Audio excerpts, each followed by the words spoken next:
Welcome again to Cottage Talk Full-Time. I'm Russ Goldman. Joining me right now is Emilio Danello.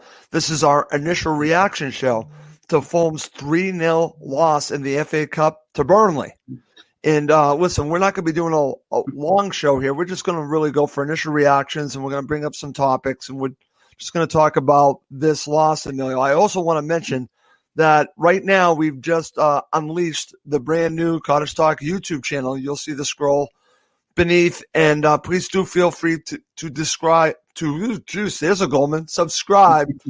Cottage Talk YouTube channel to help us get that going. Like I said, we are live there. We're live on the Cottage Talk Facebook page and live on my Twitter account. Okay, Emilio, you and I were talking about this.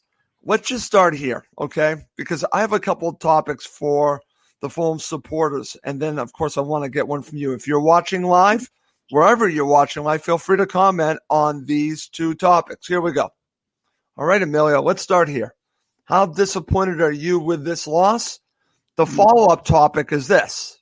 Again, feel free to comment on either one of these. A good or bad thing that Fulham lost today. Two different topics. Are you disappointed? And also, did you want a cup run? Are you disappointed that they lost today, or are you more concerned about the league? Feel free to comment. Okay, Emilio, I'm going to go to you first. Give me your initial reaction, but what are your thoughts? How disappointed are you with this loss? And before we do that, obviously, it's, hello everybody who's watching. Obviously, your Goldman was probably the highlight of the today, wasn't it? The only thing that's made us all laugh, to be honest. It's that was a woeful performance, wasn't it? It was horrible. I've lost that. Horrible. I'm trying to get a list of all the letter A adjectives. I've got atrocious, abysmal, abject, awful, appalling, you name it. It just felt like the beginning of the season again. Like it felt like that Villa game where we got annihilated 3-0. Just dozen players are not playing. The best. Joe Bryan, 2 games on the trot, woeful. Michael Hector deserves a minus score rating today. Absolutely atrocious. If you can give he was terrible. Tim Ream, not much better. Kamara should have done better with that chance, but ineffective. Mitrovic looked disinterested. Onuma, a passenger. There's 6 players there. Absolutely. Shouldn't even be anywhere near the starting 11, to be honest. They were awful and woeful. So I'm disappointed with the loss, of course, because we were humiliated by a very poor Burnley team. I'm going to say they're very poor, but they made us look absolutely appalling, to be honest. They defended. I thought they defended well. They played the ball better than we did. We just didn't seem to be at the races. We didn't want to win. We had no belief, no passion, no desire, no urgency. The only difference was when Ruben Loftus-Cheek came on and gave us a bit more fight, a little bit more hunger. But yes, to be honest, I'm disappointed with the performance. But to your other point, is it a good or a bad thing that Fulham lost it? I wanted a cup run. Yes. Albeit you want to protect your Premier League survival, that goes without saying. But you want Scott Parker to have a challenge every game. Let these fringe players give Scott Parker something to think about. When we got an injury, who do we turn to? We turned to Joe Bryan. Shocking the last 2 games. So all the Joe Bryan fans out there saying give him a chance. He's had 2 games. He's been awful in both. He's had the opportunity, my friend. And that's the thing. The squad isn't deep enough. So it's not a bad thing we've lost today because we can, as they say, we concentrate on the league. Yep. Fewer games is not a bad thing. But you won today. You would have had Bournemouth or was it Crawley next round at home? Another opportunity for some of these fringe players to get a bit of form. If we pick up an injury, that's my worry. The appalling, embarrassing performance today doesn't give me confidence if there's any injuries. You've seen, and Robinson's suspended. In comes Joe Bryan, like for like. There's a gulf there, to be honest, and that's my worry. That's my worry too, Emilio. Listen, if we're going to take something from this, and again, I was going to also mention your biggest takeaway. My biggest takeaway is lack of squad depth, and that to me, let's go there because again, I think that's something that I want to really harp on, and then we'll look at some of the comments from the Fulham supporters. I definitely want to share that, but let's talk about your biggest takeaway because mine is the lack of depth, and you talked about the awful performances, and they were awful. Tim Ream was bad, but guess what? Michael Hector was worse. I mean, that was the worst performance I've seen from a center back, and I don't know how long. That's how bad that was. Awful. Right from the off. Hector was right from the beginning. Vidra's not even a regular for Burnley. Yeah, no. He was giving Hector the runaround in that first half in particular. He was ball watching half the time, slow off the pace. He conceded the penalty, conceded a free kick on the edge of the penalty area in the first half as well. I've lost count how many mistakes Hector made today. He should be nowhere near the bench, let alone the starting lineup. Put him. I would put Dennis Odoi there. At least with Dennis, you're a little bit more reliable, right? Yep. At least he reads the game a little bit better. But Michael Hector's confidence completely shot to pieces. It just felt like we're back to the beginning of the season when we were losing 3-0 against Arsenal, 3-0 against Villa. It just felt turn the clock back 4 months or so ago. But I'm not. My worry, the fact that the squad isn't deep enough, that's the issue. But if we go back and play like we have against the bigger teams, we've got 2 games coming up. They're the two games we win. If we don't win those 2, then we have every right to be biting our fingernails and worrying about survival. But I'm not overly concerned we've lost today. It's just a matter of the performance and the fact that these half dozen players who don't play week in, week out didn't put a shift in, to be honest. And I saw Chris Davison give that money to charity. Yeah, I totally agree. Give your week's wages to charity because you don't deserve to wear the Fulham shirt today. Absolute disgrace, some of those performances today. Yeah, I'm just going to share this from Chris. Raymond Hector was so bad they should never be included in a Premier League match day squad. Chris, we don't always agree. I agree with you here. Honestly, it's a minus score for me, Michael Hector. Absolutely awful, an embarrassment, to be honest. But how could a player go theoretically from the best player this time last year to now being completely lacking confidence and totally woeful? I just don't get it. But again, let's go back, play guys full strength team against Brighton on Wednesday night. But it's a bench worries me.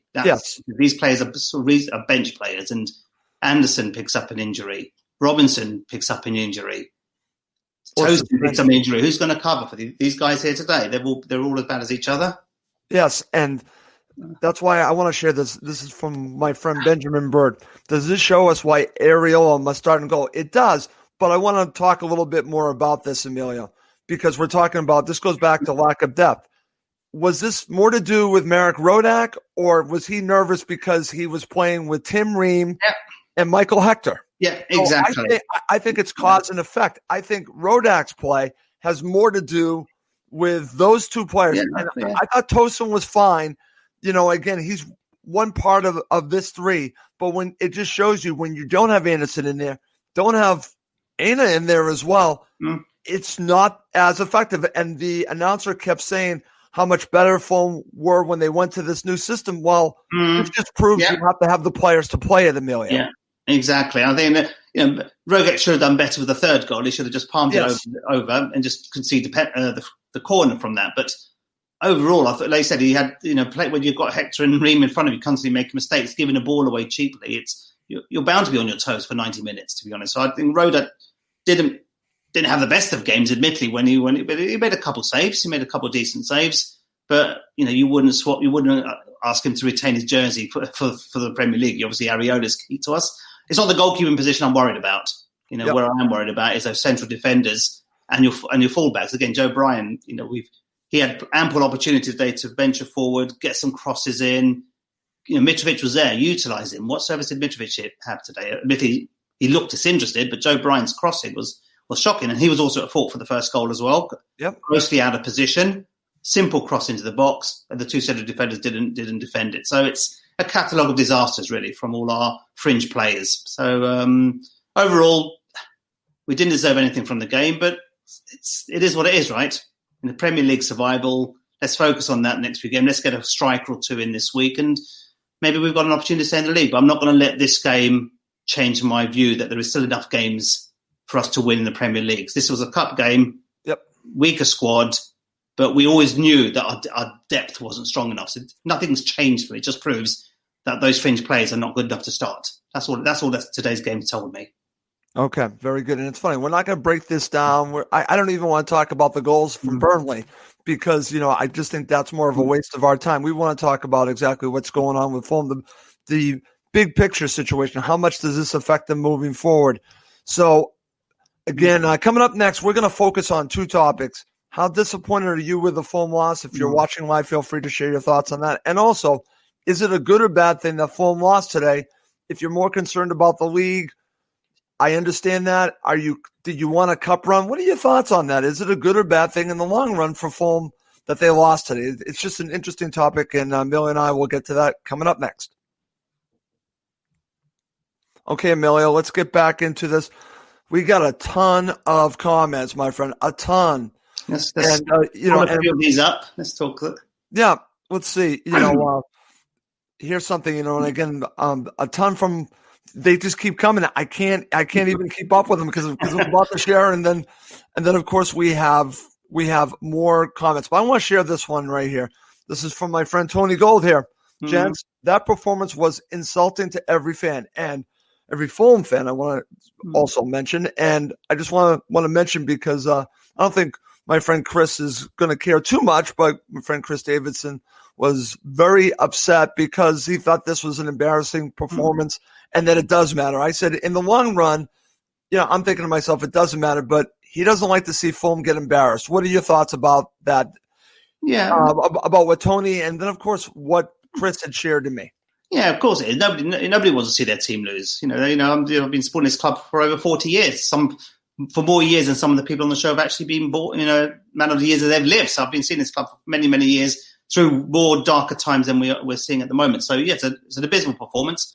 I would like to have seen a bit of a cup run, but at the end of the day, Premier League is key for me. It's about keeping ourselves in this division. I just wanted to see the cup run as an opportunity for some of these fringe players just to keep the squad warm, give Scott Parker some dilemmas before some of the priority games, but none of those deserve to wear the shirt today. So, yeah, it's an awful performance, but let's move on. I'm not going to dwell too much. If that was a league performance, then we have every right to be worried, biting our fingernails, and whether we can send the league on it. This was a cup run. I'm not belittling the FA Cup. I love the FA Cup, but worry is Burnley humiliated us, and Burnley are not a great team.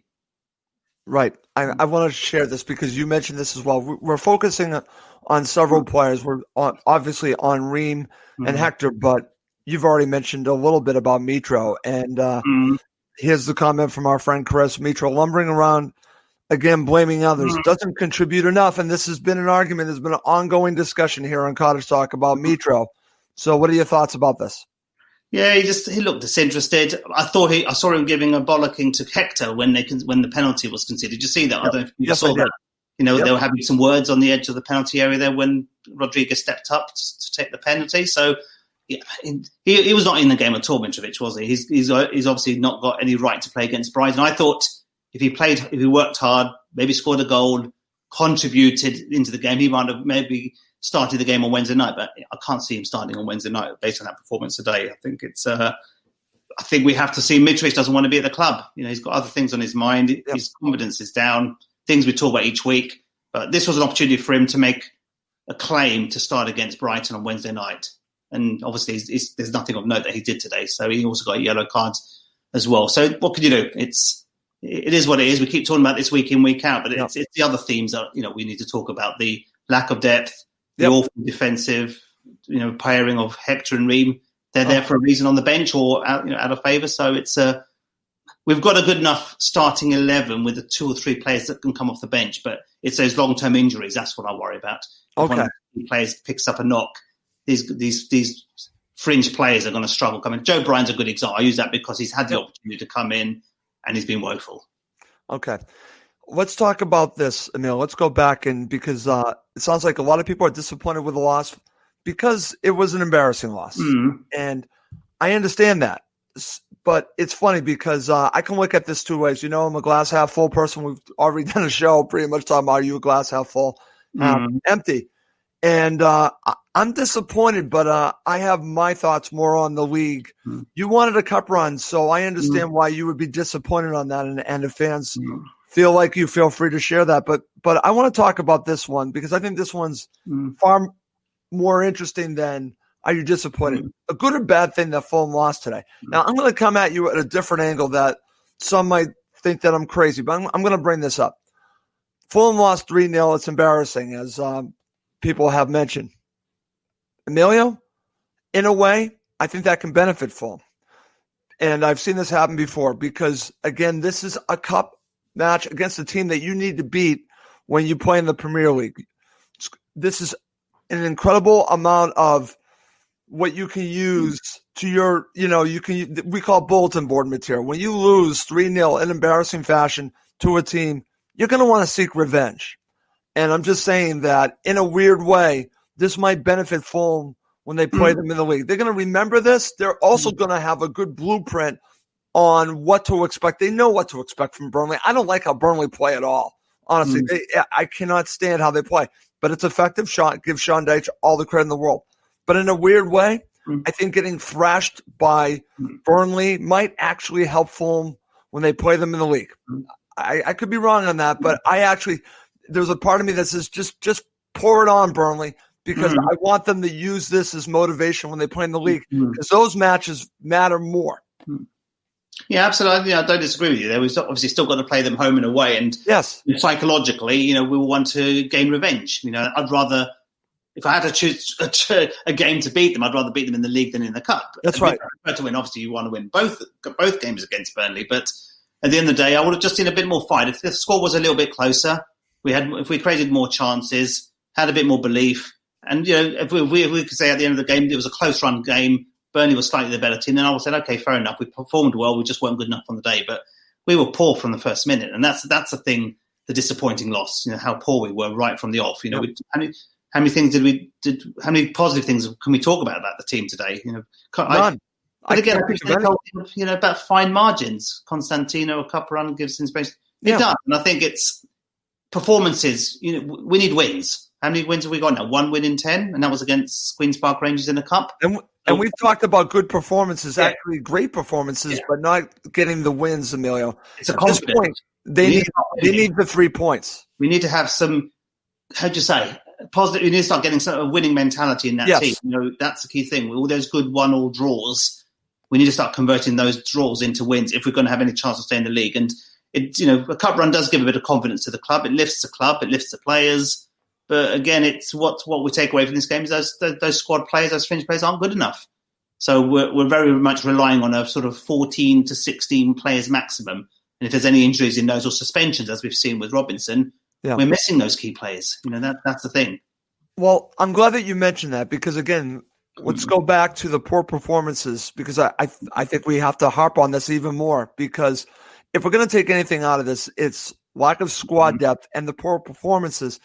And I think Fulham really missed, and I think they missed him in 2 games, is Anthony Robinson. And I just don't think Joe Bryan is good enough. I thought the way that he played could benefit Fulham, but I also see, let's talk about this because the pace and the way that Robinson plays takes pressure off the defense, Emilio. I think they missed that when they bring in Joe Bryan. He's conservative. He does not have the pace of Anthony Robinson. Does not stretch the other team's defense. So, again, I think it makes it harder on Fulham to defend, believe it or not, because of a player like Robinson can stretch a defense. What are your thoughts on that? It does. And I think if you look at Burnley, physical, aggressive, typically aggressive, they're one-dimensional, they're not pretty to watch. But to players that you need in there, like Harrison Reed, for example, he would have been very well suited to this type of game. But obviously, Scott wanted to preserve him for Wednesday night and put Lamina to give him more game time, which I can understand. Right. But we missed that grittiness, that fight in midfield. Not the prettiness of Harrison Reed, but the fact that he works hard. But I thought Burnley had a bit too much time on the ball today. I think we gave the ball away cheaply. Lamina was a bit of a passenger today, wasn't really in the game. And Anguissa had some good moments in the first half. Again, I'm surprised he started. I would have thought maybe Anguissa would have been rested ahead of the game against Brighton. So a couple of decisions I was a little bit surprised with, but there was no fight in that team.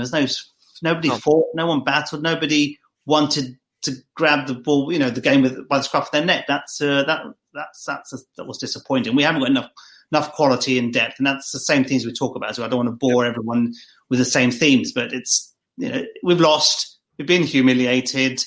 Let's focus on the Brighton game on Wednesday night, where you'll go back to a typical starting 11. Nobody from those fringe players, other than Brian, who's playing because of Robinson's suspension, will start on Wednesday night. So that's why I'm not too disconsolate about that. But if you lose against Brighton on Wednesday, then we can have a healthy conversation on Wednesday night after the Brighton game. If we lose that, and then we can start to, like I said, feel extremely nervous about our chance of staying in this division. Okay, my friend, I'm going to finish off with some comments. Again, they keep flying in, and every time I want to share one, someone else keeps sharing them. So thank you, everyone, for sharing all these comments. I just can't get to all of them. But let's start here. This is an interesting one. Do we have the character to come back and win? Now, we've now have shown that we can come back and get a draw. But do we have the ability to come back and win? That's actually a question that we don't have the answer for, Amelia, because they haven't done it yet. Well, Stefan, I'm not sure if Steph is referring to when you're going a goal down to win the game, or more importantly, just knowing how to win games, whether you're in the lead or not. So that's actually a good point. Is it about knowing how to win? Because I don't know if this team right now knows how to win enough in the Premier League. They've done it just twice. So it is a winning mentality, not a good performance mentality. It's a winning. You need to win. Draws are good.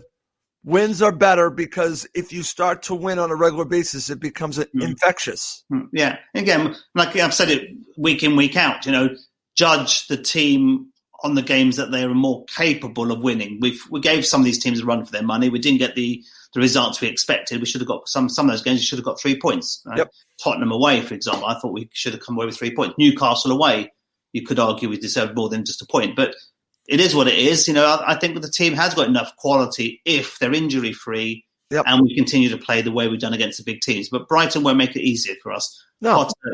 Potter, will play the same system he did at Craven Cottage. He'll press the team, try to push us, not play our passing game. That's what Brighton will be looking to do. They'll look to disrupt our flow of football. Yep. So we've got to be patient on Wednesday night. Wednesday night's going to be a tough game, but it's a winnable game. Brighton, it's absolutely a winnable game. Have been poor. They've been very poor at home. They're there for the taking. Go there and win. Have belief. Scott Parker played the 11 have been playing recently against Chelsea, Man United and Tottenham. They're the ones who will deserve. I know Cavallero, there's still some question marks whether they should start or not, but who else would you put in there? Would you put in Mitrovic based on today's performance? No, I wouldn't. And that's might be harsh from some, but I go on what I've seen, and if I'm Scott Parker, boy, do you play Cavallero? I don't know. I mean, it's hard when Amelia. I know your feelings and my feelings on him. It's hard, but Mitro didn't do himself any favors today. No, he didn't. I actually thought gets a good game today, get his confidence back, score a goal against a team that he's more than capable of scoring a goal. He did nothing to earn his right to play on Wednesday night. That's what's disappointing for me. Yeah. It's the other guys. They're there just to come on maybe for 20 minutes here and there. But it's those bigger players, shall we say, Mitrovic, he's been given the chance and didn't take it today. Okay. I'm going to share this because you have this, I would call a love-hate relationship with this player, because you go back and forth based on how he plays. So this is from our friend Tony Gold. Do you feel Lamina offers anything more than Johansson? I'm going to say absolutely yes, but I think that he's inconsistent and has been inconsistent, and that's been his reputation. But I can see his value. What are your thoughts on this? As you know, Stefan Johansson was my favourite player in that championship team. I loved it. I've always said that. But Lamina's just come back from COVID. Let's not forget that. Yes. He had a very, very bad case of COVID. So he's not going to be at his best. I think pre-COVID, he looked strong. He came back in and made a difference in that middle of the park. He had energy. He was making some good runs, some good passing. Today was a wrong game for him to play against. He's playing against a sort of physical Burnley on a cold pitch, snowy pitch. We had some snow in London this morning. So overall, yes, he does offer more than Johansson, a different type of player, but he needs game time. Yep. He was very ill with COVID. So let's not forget. Many of these players, I'm not making excuses here, but let's look at the reality. These guys, have had COVID. And I know a lot of friends of mine, some have passed away and some are suffering really badly because of COVID. COVID's lethal. So it's imagine recovering from that and then expect to be back to your best. It's going to take a while. It's going to take a while. So that's why the cup run would have helped game time for these players who are not 100% fit, gone through COVID or fringe players. We've lost that opportunity now. And we had a chance to play Bournemouth or Crawley, another game you could have expected to win. So it's disappointing, but Lamine is important to us. It's that all. When you've got games thick and fast coming in, you need, and Guy said Reed and Lamine, you should be able to alternate depending on your opposition. Okay, very good. I have to share this because you and I have talked a lot about this. Mm-hmm. This is again from our friend Chris. Play Lookman as striker, Cav wide. Now, Chris, I agree with you on this. Mm-hmm. Emilio, this is something that our friend Steve Reynolds has mentioned to us weeks ago, and I mean weeks ago. Yeah, he did. And now Scott Parker did this in the last match, and I think it worked really well. Yeah. Is this the solution for right now until Fulham get another striker? Is this the way forward to play Lookman as a striker? Possibly. I think he can do it. Yeah, I think he can do it. That he took his goal against Man United well. We've got to look at other options. I think it's an option. If Cavallero gives you pace, gives you some good skills at time. But if you look at judge him on Man United's performance, he was terrible on Wednesday night against Man U Cavallero. But it's an option. We have to look and explore in the absence of any more players coming in. I think we will get one or two players this week. I'm confident of that. I think we will struggle to stay in this division if we don't get more depth up front. I think that goes without saying. So it's an option, though. It's an option. Okay, great stuff. And there's a point down the bottom. David Clark, can we say goodbye to Kamara as well? Again, I like KK. He tries hard, but that chance of 2-0 down, that could have been a different story. He takes that chance, 2-1 down, 20-odd minutes. Who knows? We might have got a draw, maybe gone on to win the game. But those are those few chances. You get those few chances in a game, and you don't take them. And Kamara, with his pace, should have buried that ball in the back of the net. The keeper done well, but Kamara should have done better. Okay. Again, I keep saying fine margins. You don't take your chances, and that's the problem with the league. You don't take your league chances in front of goal, you're going to pay the price for it. And today, 2-0 down, you missed a chance. What happens? We can see the penalty within minutes to go 3-0 down. Fine margins, but it's those moments that can change games. Right. And listen, I think today is about fine margins because I think if we have our starting 11 that was in the Premier League, it's not 3-0. In fact, I think the match is completely different. It's fine margins, Emilio, because I don't think you see the mistakes. I think it's a different game. But I think you see the blueprint of how Burnley play. And I think in a way, this could benefit Fulham moving forward because they're going to see it coming up in the league. And in a way, I think a thrashing can be a motivator for this team. But you can see how many things they did wrong, and you can correct them. So I think in a way, there are some positives to take out of this for the team, big picture-wise. Is it embarrassing? Yes, Chris. Is it embarrassing? Everyone watching? Absolutely, I'm there with you. But the league is more important, and we need to think about what we get out of this match that we can use in the league. And I think, again, learning from your mistakes and a thrashing, maybe, just maybe, it can help you. All right, good stuff, Emilio. This is actually, after a 3-0 loss, I actually don't feel as bad after this. I know it's the FA Cup match, but again, I thought this was a constructive show. But let's wrap this up. For Emilio Donnell, I'm Russ Goldman. Thank you as always for watching and listening to Cottage Talk.